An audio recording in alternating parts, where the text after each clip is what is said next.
মাননীয় প্রধানমন্ত্রীর পরিবারকে জড়িয়ে যারা অশ্লীল আচরণ করেছে, উনি এখনো বিচার চান নাই। আমি তার পক্ষে তাদের বিচার চাই।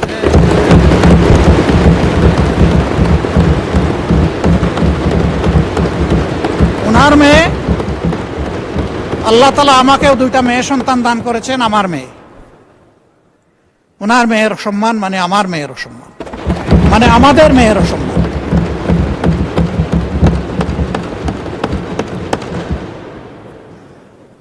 এই ইতর প্রাণীগুলা কারা, তাদেরকে নির্মোহভাবে খুঁজে বের করা হোক।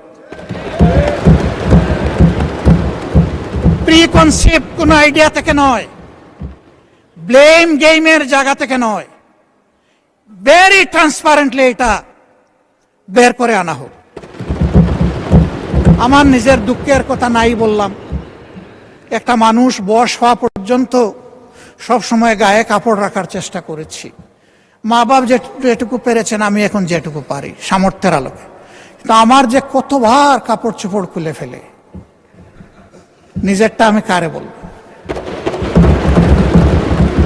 মাননীয় স্পিকার, কি শিখাচ্ছি, কাদেরকে প্রশ্রয় দিচ্ছি?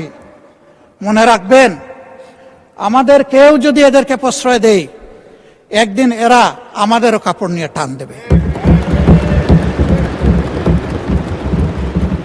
এই নোংরা ধারা বন্ধ হওয়া উচিত। এর অস্ত্র সরকারের হাতে, আমরা সরকারকে পূর্ণ সহযোগিতা করব। সকল টেকনোলজি কাজে লাগিয়ে প্রথমত বলবো যে এই নোংরামি বন্ধ করার পথ বাহির করুন, গোটা ফিল্টার করে আউট করুন। তারপরে বলবো ইনসিডেন্টালি ওর অ্যাক্সিডেন্টালি কিছু হয়ে গেলে সেইটার কঠোর ব্যবস্থা নেই।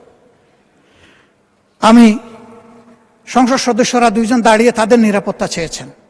আমি খুশি হতাম তারা যদি বলতেন আমরা আমাদের নিরাপত্তা চাই না, আমরা 20 কোটি মানুষের নিরাপত্তা চাই। আমি বলবো আমরা 20 কোটি মানুষের নিরাপত্তা চাই।